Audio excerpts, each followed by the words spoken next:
नमस्कार, आप देख रहे हैं इंडिया टीवी। आपके साथ मैं हूं मीनाक्षी जोशी। वक्त हो गया है राजधर्म का और इस वक्त दिल्ली ब्लास्ट साइट से ये लगातार आप लाइव कवरेज देख रहे हैं। इस वक्त तस्वीरें आपको दिखाना चाहेंगे एलएनजेपी अस्पताल की, जहां पर प्रधानमंत्री नरेंद्र मोदी पहुंच चुके हैं।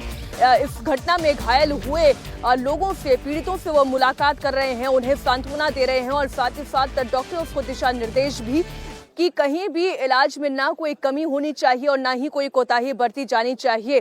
अभी अभी भूटान से लौटे हैं प्रधानमंत्री नरेंद्र मोदी। भूटान का उनका ये दौरा प्रस्तावित था और जिस दिन धमाके से जुड़ी हुई ये खबर आई, उसके बावजूद वो अपना ये दौरा नहीं टाल सके, क्योंकि पहले से ये दौरा प्रस्तावित था। लेकिन जैसे ही वो भूटान से लौटे हैं, उनकी प्राथमिकता पर दिल्ली ब्लास्ट में घायल हुए उन तमाम पीड़ितों से मिलने की थी, प्राथमिकता थी फौरन एलएनजेपी अस्पताल पहुंचने की। और इसलिए जैसे ही वो भूटान से वापस लौटे, उन्होंने सबसे पहले पीड़ितों से मुलाकात की है। तस्वीरें इस वक्त आप देख रहे हैं, एलएनजेपी अस्पताल पहुंचे हैं प्रधानमंत्री नरेंद्र मोदी। घायलों से मुलाकात करते हुए प्रधानमंत्री नरेंद्र मोदी की ये तस्वीरें इस वक्त आप देख रहे हैं इंडिया टीवी पर। देखिए, राजधर्म यही कहता है कि जो अत्याचार करता है, जो खून बहाता है, जो अनैतिक करता है, उसके खिलाफ कानून का डंडा चलना चाहिए, उसके खिलाफ सख्त कार्रवाई होनी चाहिए। और इसलिए प्रधानमंत्री नरेंद्र मोदी ने भी अपने भूटान दौरे के दौरान ये पहले ही इंडिकेशन दे दिया था कि गुनहगारों को छोड़ा नहीं जाएगा। और जैसे ही वो वहां से लौटे हैं, सबसे पहले एलएनजेपी अस्पताल का उन्होंने दौरा किया, पीड़ितों से मुलाकात करते हुए वो नजर आ रहे हैं। दिल्ली में हुए इस धमाके में 12 मासूमों की जान गई है। इतना ही नहीं, कई लोग घायल हुए हैं, बहुत बड़ी क्षति पहुंची है। और हम जानते हैं कि इस सरकार की या प्रधानमंत्री नरेंद्र मोदी की प्राथमिकता में हमेशा से राष्ट्र प्रथम रहा है और भारतीय प्रथम रहे हैं। इसलिए जैसे ही वो भूटान से लौटे हैं, अपना दौरा उन्होंने पूरा किया है। सबसे पहले एलएनजेपी अस्पताल वो पहुंचे, जहां पर घायलों से मुलाकात कर रहे हैं। इस पूरे ब्लास्ट से जुड़ी हुई जितनी भी खबरें सामने आ रही हैं, वो बहुत सारी चुनौतियां, संदेह और आगे की एक नई रणनीति जो आतंकी तैयार कर रहे हैं, उसे लेकर वो तमाम खुलासे मैं आपके सामने करूंगी। लेकिन उससे पहले इस वक्त हमारे सहयोगी भास्कर मिश्रा एलएनजेपी अस्पताल में मौजूद हैं, जरा हम उनसे अपडेट ले लेते हैं। भास्कर, घायलों से मुलाकात करने के लिए प्रधानमंत्री नरेंद्र मोदी जैसे ही भारत लौटे हैं, लैंड उनका एयरक्राफ्ट किया है, फौरन वो एलएनजेपी अस्पताल की तरफ रवाना हुए। बिल्कुल, देखिए, पहले से ही अधिकारियों को ये सूचना दे दी गई थी कि पीएम सीधे एलएनजेपी हॉस्पिटल जाएंगे। दिल्ली में जो ब्लास्ट हुआ था, उसमें जो लोग घायल हुए थे, उनसे मुलाकात करेंगे। एसपीजी की टीम पीएम के यहाँ पहुंचने से पहले ही पहुंच गई थी। सारे जो बड़े डॉक्टर, सीनियर डॉक्टर्स थे, वो लोग ऑलरेडी यहाँ पे हॉस्पिटल में मौजूद थे। सरकार को इंटीमेट कर दिया गया था, दिल्ली सरकार को। दिल्ली सरकार की तरफ से कोई भी मंत्री या सीएम नहीं थे, सिर्फ पीएम यहाँ पे पहुंचे। तकरीबन आधे घंटे वो रहे हैं हॉस्पिटल के अंदर में और जो मरीज हैं उन सब से मुलाकात की, सबका हालचाल जाना, वहाँ जो स्थिति थी उसके बारे में जाना उनसे। और तकरीबन आधे घंटे के बाद प्रधानमंत्री यहाँ से निकल गए। ये सीधा सीधा मैसेज है। आपको याद होगा कि जब पहुंचे थे अपने विदेश दौरे पे रात की अगली सुबह, तब भी उन्होंने कहा था कि बहुत भारी मन से मैं यहाँ पे आज बोल रहा हूँ और जो भी इसका दोषी है उसको सजा दी जाएगी, वो उन्होंने साफ कर दिया था। और उसके बाद वो दौरा खत्म होते जैसे ही भारत की सरजमीन पे पहुंचे, सबसे पहले वो एलएनजेपी हॉस्पिटल में पहुंचे हैं। तकरीबन आधे घंटे तक जो घायल हैं यहाँ पे उनसे मुलाकात की। 20 लोग इसमें घायल हैं, जिसमें से एक सुश्रुत ट्रॉमा सेंटर। बिल्कुल भास्कर, आप बने रहे हमारे साथ। हमारे सहयोगी अतुल भाटिया भी जुड़े हुए हैं। अतुल, जो ये धमाका हुआ, 12 मासूमों ने अपनी जान गंवा दी और कई लोग इसमें घायल हुए। प्रधानमंत्री की प्राथमिकता में इसलिए जैसे ही वो भूटान से लौटे हैं, घायलों से मुलाकात करना, उन्हें सांत्वना देना और उनके इलाज में कोई कोर कसर बाकी ना रह जाए, डॉक्टर्स और स्टाफ तक ये निर्देश पहुंचाना रहा। बिल्कुल मीनाक्षी, देखिए, जैसे ही प्रधानमंत्री भूटान से हिंदुस्तान पहुंचते हैं, दिल्ली पहुंचते हैं, सीधा उसके बाद वो एलएनजेपी अस्पताल का रुख करते हैं। आप तस्वीरों में देखेंगे तो दिल्ली पुलिस कमिश्नर सतीश गोलचा भी उनके साथ में पीछे फोटो के अंदर दिख रहे हैं। तो पहले जो प्रधानमंत्री नरेंद्र मोदी है, उन्होंने घायलों से मुलाकात की, उनको सांत्वना दी, डॉक्टर्स को ये आदेश दिए, निर्देश दिए कि जो पूरी अच्छे से उपचार जो है वो इन घायलों का किया जाए। और उनको भी, जो घायल थे, उनको भी ये बताया गया कि कोई भी कोताही जो है वो नहीं बरती जाएगी और अच्छे से अच्छा उपचार उनका किया जाएगा। इसके बाद क्योंकि Delhi police commissioner commissioner Satish Golcha वहां पर मौजूद थे। उन्होंने पूरा ब्रीफ किया कि क्या क्या कार्रवाई अब तक की गई है, किस तरीके से जो लोग हैं उनके जिन लोगों ने ब्लास्ट किया उनके खिलाफ यूएपी का केस रजिस्टर किया, तमाम तफ्तीश में जो डिटेल में प्रधानमंत्री को बताया गया। और उसके बाद लगभग आधे घंटे हॉस्पिटल के अंदर एलएनजेपी के अंदर प्रधानमंत्री रहते हैं, उसके बाद वहां से निकलते हैं। तो निश्चित रूप से जिस तरीके से प्रधानमंत्री शुरू से ही हम देखते हैं कि किस तरीके से उनका वर्किंग स्टाइल रहा है, वो जैसे ही भूटान से दिल्ली पहुंचते हैं, दिल्ली से सीधा एलएनजेपी अस्पताल का रुख करते हैं, घायलों से मिलते हैं, दिल्ली पुलिस कमिश्नर उनको पूरा ब्रीफ करते हैं और उसके बाद वो यहां से जो है वो निकल जाते हैं। तो अब क्योंकि कई अहम मीटिंग्स उन्होंने जो है वो करनी है, जिसमें गृह मंत्री से भी उनकी मुलाकात होगी, तो तमाम चीजें हैं। प्रधानमंत्री आते ही अब एक्शन मोड में दिल्ली आते ही दिखने लगे हैं। जी मीनाक्षी।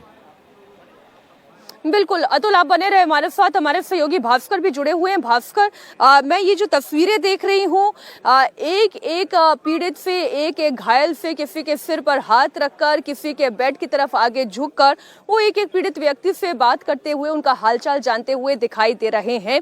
और आप बता रहे हैं कि 12 मासूमों ने तो अपनी जान गंवाई, लेकिन जो घायल भी हुए हैं, बहुत से ऐसे पीड़ित हैं जिन्हें उपचार की जरूरत है। क्रिटिकल मरीज भी हैं, क्रिटिकल पीड़ित भी हैं जो एलएनजेपी अस्पताल में इलाज पा रहे हैं इस वक्त।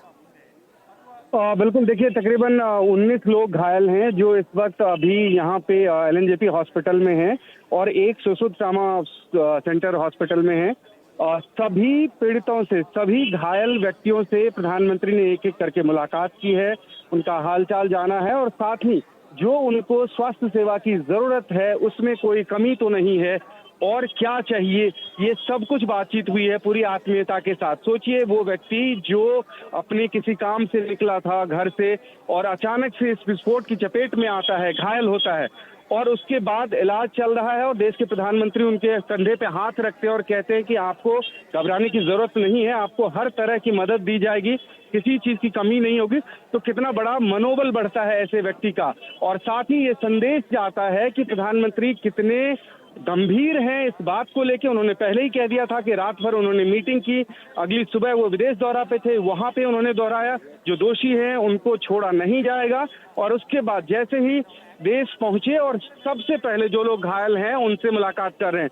तो ये ऐसे व्यक्तियों के लिए जो परेशान है, जो घायल हुए हैं, जिनको चोट लगी है, ऐसे लोगों के पास अगर प्रधानमंत्री खुद पहुंचते हैं, हालचाल जानते हैं, इलाज में अगर किसी चीज की जरूरत है वो कहते हैं उनसे, तो ये उनके लिए बहुत बड़ी सांत्वना वाली बात होती है कि देश का प्रधानमंत्री उनके साथ खड़ा है। तो ऐसे मौके पे जब वो लोग टूटे हुए हैं, जो वो लोग जो कि इस घायल के बाद में विचलित से थे, उनको एक सांत्वना मिलेगी कि प्रधानमंत्री भी हमारे साथ हैं और ये प्रतिबद्धता अपनी दोहराई है प्रधानमंत्री जी ने। सही शब्द आपने कहा, विचलित थे, एक तरीके का डर हो सकता है भास्कर इनके मन में होगा अपनी सेहत को लेकर, अपने परिवार को लेकर। हो सकता है उन 19 लोगों में से वो लोग भी हों पीड़ित में जो अपने घर वालों के खैर ख्वाह खुद हों, जो उनका भरण पोषण करने के लिए अकेले ये जिम्मेदारी उठा रहे हों।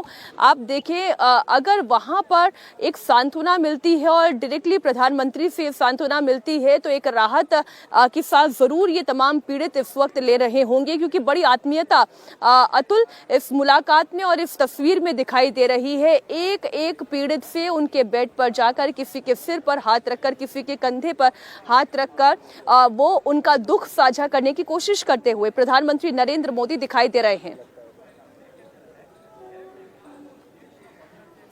बिल्कुल मीनाक्षी, देखिए जैसे ही प्रधानमंत्री घायलों से मिले तो एक एक करके जो भी घायल थे एक एक के बेड पर वो गए, सबसे उन सबको मिले, उनसे उनका नाम पूछा, हालचाल पूछा, किसी के कंधे पे हाथ रखा, किसी के सर पर हाथ रखा, तो उनको एक विश्वास दिलाया कि सरकार जो है वो पूरे उनके साथ खड़ी है, किसी तरीके से घबराने की उनको जरूरत नहीं है, अच्छा ट्रीटमेंट उनको यहाँ पर मिलेगा और वो जल्द ही स्वस्थ होंगे। ऐसा प्रधानमंत्री ने जितने भी लोग घायल थे जिनसे मिले उनको ये बोला, उनसे ये बात की। तो प्रधानमंत्री जिससे भी मिलते हैं, जिससे से बात करते हैं, बड़े मन से करते हैं, आत्मीयता से बात करते हैं, और वैसा ही जो घायल लोग थे उनसे मिलने के बाद प्रधानमंत्री ने उनको सांत्वना दी। अतुल, एक जानकारी मैं आपसे चाहती हूँ। आपने अपने पिछले बयान में ये बताया कि जब प्रधानमंत्री नरेंद्र मोदी थे तो उनके साथ सतीश गोलचा दिल्ली सीपी भी दिखाई दे रहे थे।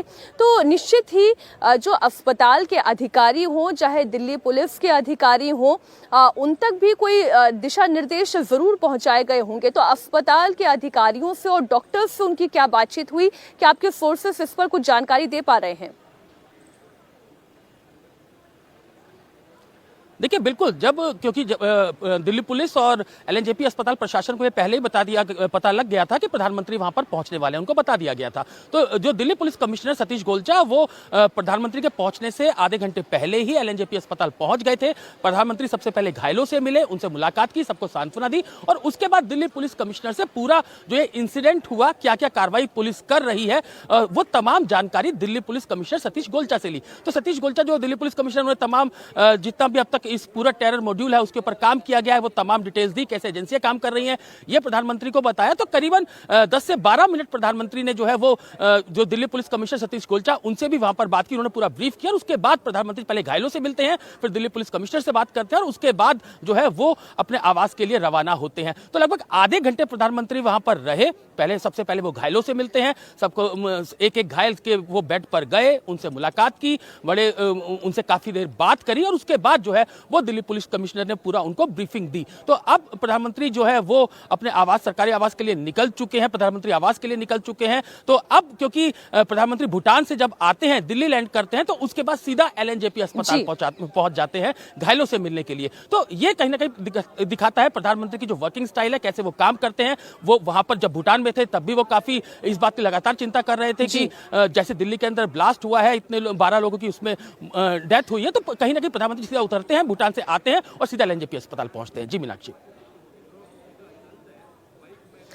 देखिए, पॉलिटिकल छीटाकशी में उनके विरोधी प्रधानमंत्री नरेंद्र मोदी पर यह आरोप जरूर लगा सकते हैं कि जब देश में इतनी बड़ी घटना हो गई है, जब ब्लास्ट हो गया है, तो प्रधानमंत्री अपने भूटान के दौरे पर कैसे जा सकते हैं। लेकिन जब कोई देश का सर्वोच्च पद और उसकी जिम्मेदारियां निभा रहा होता है, और उनके पहले से कुछ अगर प्रस्तावित कार्यक्रम होते हैं, और खासतौर पर अगर वो विदेशी कार्यक्रम होते हैं, तो उनको टाल देना कोई आसान कार्य नहीं होता है।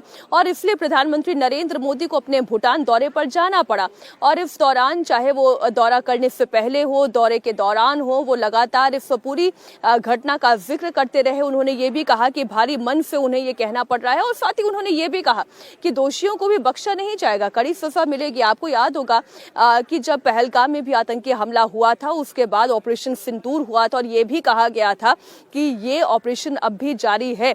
तो जिन जिन आतंकी संगठनों का इसमें हाथ लिप्त पाया जाता है, तो उनके खिलाफ तो कार्रवाई होगी, ये तो तय मानकर चलिए। लेकिन अपनी जिम्मेदारियों का, अंतर्राष्ट्रीय जिम्मेदारियां जो हैं, एक राष्ट्राध्यक्ष के तौर पर वो जिम्मेदारियों का निर्वहन करते हुए प्रधानमंत्री नरेंद्र मोदी जैसे ही भारत पहुंचते हैं, लैंड करने के साथ साथ ही वो सीधा एलएनजेपी अस्पताल पहुंचते हैं, जहां पर उन्होंने पीड़ितों से उनका हालचाल जाना। तकरीबन आधे घंटे का वक्त उन्होंने वहां पर बिताया, और अब वो यहां से निकल चुके हैं। तस्वीरें लगातार हमने आपको दिखाई। और इस वक्त जो फरीदाबाद टेरर मॉड्यूल है, उसकी कड़ियां देश के और किन किन राज्यों से जुड़ रही है, ये चिंता पैदा करने वाला भी है। लेकिन इसके खिलाफ जांच एजेंसियां कैसे कार्रवाई कर रही है, ये जानकारी आपके लिए बड़ी महत्वपूर्ण है।